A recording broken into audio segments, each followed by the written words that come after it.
Connected Mate. Bonjour à tous, bienvenue dans ce nouvel épisode de Connected Mate. Aujourd'hui, on va vous parler d'une app qu'on a faite. Ouais, une app, elle est disponible sur l'Apple Store, chez Apple, ouais. Et on est très fiers de vous en parler. Salut Alex, comment ça va? Super heureux. On a enfin notre première app sur le store, c'est quand même dingue. Ouais, c'est dingue. On a mis le temps, mais bon, on va vous expliquer ce qu'il y a derrière. Alors, ça pourrait paraître, pour certains d'entre vous, un peu comme de la promo. En fait, on va aller bien plus loin que ça. Bien sûr, c'est un peu de promo. N'hésitez pas, vous pouvez la télécharger. Elle est gratos, elle est gratuite. Donc, elle s'appelle NoteTaker AI et elle vous permet de faire un truc fabuleux. Et puis, tu vas nous expliquer comment tu l'as construit derrière. C'est pour ça qu'en fait, tu as raison, les gens peut-être vont dire que c'est de la promo, mais en fait, c'est pas de la promo parce que moi, ça va faire 1 an et demi que je passe presque, j'amuse, mais tout au moins 2 soirées par semaine à essayer de sortir une application. Alors, peut-être qu'on fera l'historique, c'était pas celle-là par laquelle j'ai commencé, Non. mais on y reviendra, c'est pas grave, on apprend. Ouais. Et en fait, donc ça va faire 1 an et demi que j'essaie de faire mes apps parce que je suis pas développeur. J'ai juste plein d'idées d'applications, mais on a eu tellement d'idées ensemble d'apps, sauf que on ne savait pas coder.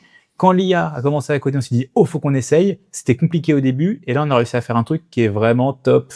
Vraiment top. On vous parlera des autres applications qu'on a sous la pédale avec des trucs qui sont géniaux. On va parler de la première. Elle s'appelle NoteTaker AI. Je vous le disais, elle est disponible pour Mac, pour iPhone, pour iPad, pour Apple Watch et même pour Apple Vision Pro. Alors, qu'est-ce que c'est? En fait, c'est une appli qui vous permet tout simplement de transcrire une conversation ou une réunion, et ça vous donne un résumé qui est structuré, et ça sans partager vos données. Là, il y a un côté magique parce qu'on a eu une vision, et cette vision, c'est Privacy by Design. Complètement. Écoute, en fait, le truc intéressant, c'est que, moi j'ai une conviction, l'IA c'est génial, mais faire appel tout le temps à des modèles énormes dans des serveurs, des modèles qui pèsent 300 gigas qui s'allument d'un seul coup pour te répondre à une toute petite chose, je dirais peut-être que c'est un peu un marteau pour écraser une mouche. Ouais, c'est ça, ou l'enclume pour écraser la mouche aussi. Pour écraser la mouche, c'est ça. Ou écraser le marteau, peut-être. Tu dis c'est un peu abusé, et Apple a une stratégie très intéressante. Ouais. On en a beaucoup parlé dans les épisodes, c'est de mettre des modèles d'IA dans l'iPhone. Directement dans le hardware. Hein. Le truc important, c'est-à-dire que vos bécanes, vos Mac, vos iPhones, vos iPads, vos Apple Watch et Apple Vision Pro, alors peut-être un peu différent pour Apple Watch, mais on reviendra peut-être dessus, ont à l'intérieur du hardware, il y a des puces très puissantes, vous avez des modèles de langage, ce qu'on appelle les Apple Foundation Models. Et pour être plus précis, donc c'est tous les iPhones à partir de l'iPhone 15, et en fait, il faut aller dans vos réglages sur Apple Intelligence et les avoir téléchargés. En fait, vous avez 6 gigas. C'est 6 gigas sur iPhone, sur Mac, je sais plus, je peux pas vous dire de bêtises. En fait, c'est 6 gigas de modèles d'intelligence artificielle. Donc, c'est un modèle de voix, donc qui prend de l'audio, qui le ressort en texte. Un modèle de texte, qui peut essayer de comprendre du texte et en faire du traitement. C'est là où c'est intéressant. Et après, un modèle de compréhension d'image.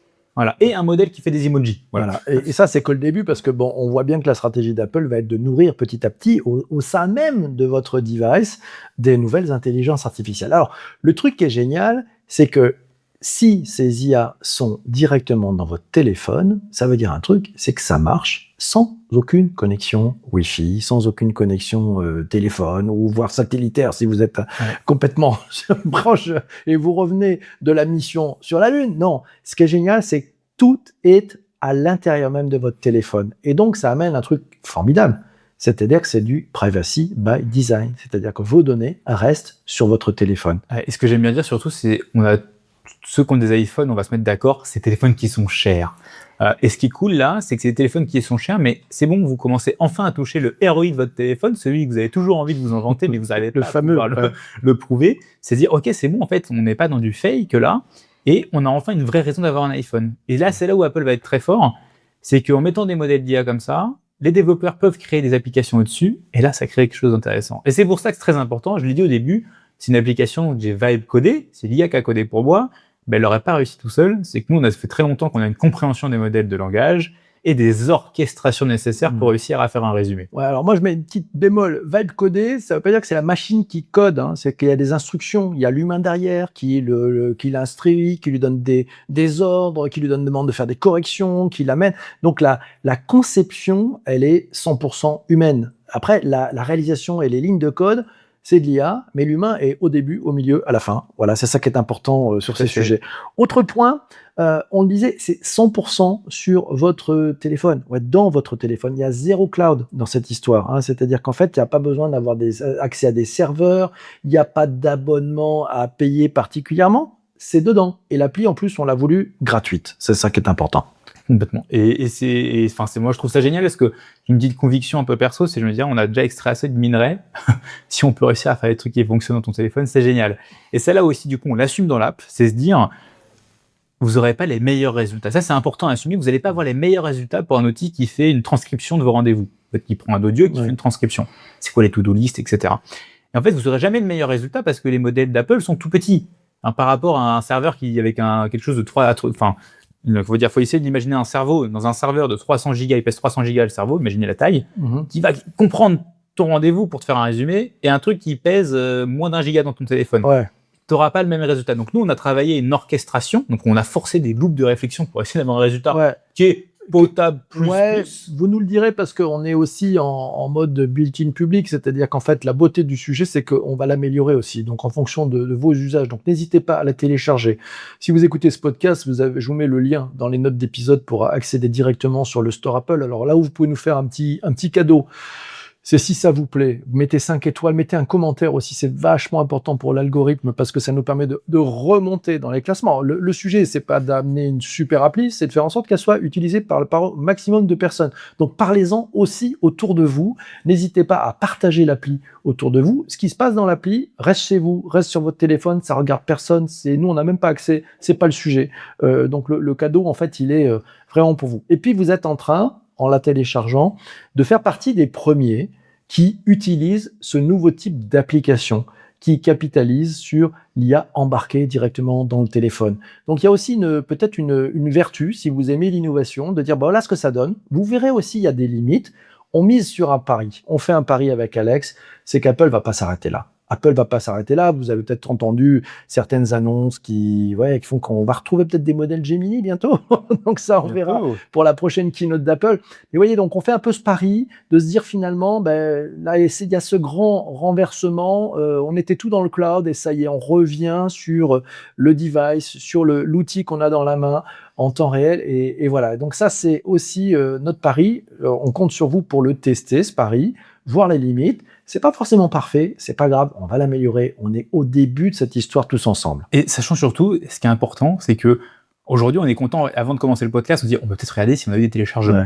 Je suis assez content de pouvoir dire qu'on a eu du téléchargement quand même. Le premier jour de téléchargement, il y en a eu combien ? Premier jour de téléchargement, on a eu 414 téléchargements le premier jour. Voilà, on vous tient au courant de la suite. C'était juste le premier jour. Maintenant, on compte sur vous pour faire exploser ce sujet. On connaît pas toutes ces personnes-là. On connaît quelques-uns qui ont téléchargé. On a besoin de vous pour pouvoir avoir des feedbacks. En fait, c'est super important pour nous. C'est très clé dans l'appli. Vous avez dans les réglages un feedback. Vous nous dites ce qui va bien, vous nous dites ce qui va pas bien aussi, ce que vous voudriez qu'on améliore, et c'est parole d'honneur, on fera les améliorations. Et pour vous dire, on nous a demandé de la faire en français, parce que je l'avais fait en anglais complètement, parce que c'est plus simple à distribuer, on peut en parler. Parce que vous savez, quand on fait une application, c'est pas juste la faire, il faut derrière qu'Apple la valide, et ça c'est un peu plus long, ça a quand même pris 3 semaines. Et du coup, je l'avais fait qu'en anglais. Et donc là, la version française arrive parce qu'elle a été demandée. Et oui. C'est ça, et c'est comme ça. Donc en fait, le sujet, et on l'avait dit d'ailleurs dans un épisode, quand on a parlé du vibe coding, tu nous avais dit un truc qui m'avait marqué, Alexandre, en disant, finalement, moi, j'ai plus le temps de tester avant de sortir les choses. Parce que maintenant, on a des outils qui nous permettent, quand c'est sorti, s'il y a des correctifs à faire, c'est très rapide. On a fait une première version, un premier correctif, délai entre la correction faite, la publication par Apple. Alors, on a peut-être eu du bol, j'en sais rien. On a eu un peu de bol. Un jour. 24 heures. Vous imaginez la vitesse? C'est-à-dire que certains nous ont dit, tiens, il y a un truc à corriger, ça serait vachement bien. Et ben, entre le moment où on a pris la correction et ça a été remis à jour par Apple sur l'Apple Store, c'est pas n'importe quoi, quoi. Il y a des gens derrière à Cupertino qui valident le truc. C'est sorti. Et surtout, ce qui est intéressant, c'est que du coup, moi, la version qui a pris 3 semaines à être validée, en fait, vu qu'il y a eu 3 semaines qui se sont écoulées, je l'ai amélioré l'application, moi. Et je voulais pas annuler la version parce que fallait que quelque chose sorte. Donc elle est sortie, c'était super, mais c'était pas une version qui fonctionnait très bien. Donc je me suis dit parce que surtout vu qu'elle va être poussée un peu par Apple, faut qu'elle fonctionne bien. Et donc là c'est pour ça que c'est important de la mettre à jour. Et là normalement les résumés sont plutôt bien. Mais il nous faut tous vos résumés à vous pour savoir si c'est bien et ce qu'on doit améliorer. Alors, on ne veut pas vos résumés, on ne veut pas le détail de vos résumés. C'est pas ça, c'est vous, c'est votre expérience. Qu'est-ce que vous en pensez? Est-ce qu'il y a des fonctions que vous voudriez voir? C'est ça qui compte, c'est ça qui est important. On l'a volontairement fait, cette application gratuite. On pense que ça fait partie d'une côté évangéliste. Alors, on a d'autres applis qui arrivent. Je ne sais pas si on donne les noms tout de suite. Moi, je pense qu'on peut parler de Better Dictate. Better Dictate. C'est très compliqué. Parce que en fait, si Better Dictate il sort, là, il va falloir en parler. parce que ça va être votre dictaphone rêvé sur Mac. Ouais. Juste Apple n'a pas trop envie de m'autoriser à le sortir. Mais on verra bien. Voilà, on verra bien sûr. On vous parlera peut-être un de ces quatre d'Alto aussi. Bon, ça c'est une autre appli qu'on a dans le garage là. Mais bon, vous savez, on est un peu comme ces boîtes qu'on démarrait dans un garage. Nous, c'est dans une chambre avec un micro, des podcasts, et puis on démarre. Donc voilà, NoteTaker AI, c'est la première application de Connected Mate. Elle est dispo gratuitement sur Apple Store. Son principe, c'est, vous l'avez compris, c'est de transcrire une conversation ou une réunion, produire un résumé structuré, sans jamais partager vos données. Et ça, je crois que c'est la jolie promesse. Donc, un dernier mot peut-être, Alex, tu veux nous raconter un peu peut-être les coulisses, les difficultés que tu as rencontrées Les difficultés, c'est simple, c'est que certains se diraient, c'est simple, tu fais un résumé, tu l'envoies à lire. Ouais. Alors, c'est ça avec une IA comme ChatGPT qui est très grosse. Là, c'est pas comme ça. Là, moi, j'ai dû forcer une orchestration, il faut comprendre le contexte. Il faut comprendre derrière le contexte, donc c'est le contexte, ce qui s'est dit durant l'appel. Ce contexte, c'est pourquoi il y a eu un appel. Après, il y a eu ce qui s'est dit durant l'appel. La conversation, quoi. La conversation. Le nombre d'échanges, parce que vous pouvez avoir plein de sujets dans une conversation. Ouais. Et là, vous vous demandez vraiment un tout petit cerveau d'essayer de comprendre. Donc là, il faut forcer les loops. Donc le traitement prend un petit peu de temps. Ouais. Quelques vingtaines de secondes dans des fonctions de l'audio. Donc tu peux faire des audios jusqu'à. Donc en fait, tu as un tout petit modèle qui est dans ton iPhone, si tu veux. Et toi, l'astuce, c'était de trouver comment tu arrives avec un truc qui est naturel, qui est une conversation, un échange, un vocal, à maximiser l'usage de ce tout petit modèle qui, si on en met trop, il va saturer, casser, se perdre, etc. Et donc, comment on orchestre ça? Et ça, c'est, je pense, un sacré tour de main. Je pense que tu vas pas tout dévoiler parce que sinon, on va avoir des mecs qui vont essayer de nous copier. Mais vous voyez le déplacement, tout d'un coup, c'est-à-dire qu'avant, là où vraiment le côté gagnant, c'était de savoir bien coder, etc. Là, tout d'un coup, c'est de savoir donner les instructions à une machine pour qu'elle fasse les lignes de code malines. Et surtout, penser produit. Parce que ça peut fonctionner, mais est-ce que c'est vraiment ce que la personne veut derrière? Et donc, c'est pour ça que j'ai même fait un petit truc en plus. C'est génial. Alors, ça vaut une amélioration. C'est le chat. C'est que tu peux discuter avec ton recording pour savoir un petit peu, c'est-à-dire, s'il y a un sujet précis dont on ne plus, tu peux lui demander qu'il te retrouve l'extrait. Ouais. Ça fonctionne à peu près. Encore une fois, attendez, c'est local, hein, il n'y a aucun serveur derrière, donc il faut quand même être un petit peu d'ailleurs, peut-être qu'il faudrait que je fasse une page d'onboarding pour expliquer un peu plus. Ouais, je pense que ça mériterait. Alors déjà, vous pouvez aussi faire un truc, hein, si vous lisez la newsletter et que vous écoutez ce podcast, n'hésitez pas à nous mettre les commentaires. On vous avait dans l'application d'ailleurs un lien, vous pouvez, si vous voulez, échanger avec nous sur WhatsApp, c'est facile, hein, donc voilà, hop, vous appuyez, et vous pouvez nous laisser un message, voire lancer une conversation avec nous, donc on sera ravis de pouvoir échanger avec vous, de comprendre ce qui vous a plu, les points d'amélioration aussi. On est au début, voilà, on démarre tous ensemble sur la même ligne de départ avec vous, et ça, c'est peut-être aussi une autre façon de faire des applis voilà, je pense, en collectif. C'est pas bon quelques petites features, parce que c'est pas juste le recording. Derrière, tu me connais, j'aime bien faire les petits trucs sympas dans les apps. Donc, bien sûr, il y a le widget, qui est sympa, c'est-à-dire que tu as un petit widget sur ton téléphone pour voir. C'est connecté à ton calendrier, du coup, ça peut t'envoyer une notification en mode « Ah, tiens, t'as un rendez-vous, est-ce que tu veux que je te le… » C'est connecté aussi à ton reminder sur iPhone. Ouais, j'ai vu qu'on pouvait aussi le connecter. Tu peux envoyer ton reminder de ton téléphone. Alors, quand on dit c'est connecté, rassurez-vous, hein, c'est votre téléphone, donc l'appli a accès à votre agenda. Nous, on voit toujours rien. Nous, tout se fait en local. C'est pour ça que les iPhones sont super. Il y a tout un écosystème où je peux avoir accès aux applications natifs. Et donc, imaginons que tu as connecté tous tes calendriers sur l'application calendrier Apple. Et ça fait que ça peut récupérer tes différents rendez-vous du travail, perso, etc. Et ça t'envoie une notification. Ça, c'est cool. Aussi, bien sûr, tu fais ton recording. Moi, ce que j'aime bien, vous savez, c'est les live activities. C'est quand ton téléphone est fermé, tu as une petite pop-up qui te dit que c'est un recording en cours. On en a fait une, c'est sympa. Et surtout, parce qu'avec PPC, on aime bien l'Apple Watch. Et du coup, il y a une version sur l'Apple Watch qui te permet de lancer le recording avec ta watch. Et donc, en plus, tu peux le faire en tapant avec tes doigts et tout. C'est super sympa pour ceux qui ont une watch. Et en fait, derrière, c'est simple. Dans la watch, il n'y a pas de modèle en local. En fait, ça garde le fichier audio. Et là, je peux même vous dire un truc, ça transmet le fichier audio à l'application. Je ne sais même pas comment c'est fait.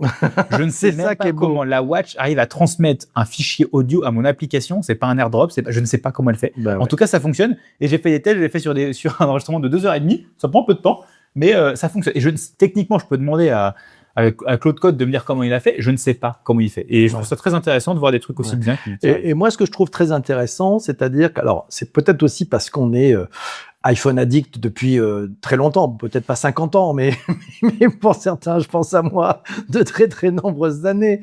La beauté du truc, c'est que c'est passé dans les fourches d'Apple. Et quand vous verrez sur le store, il y a marqué un truc génial.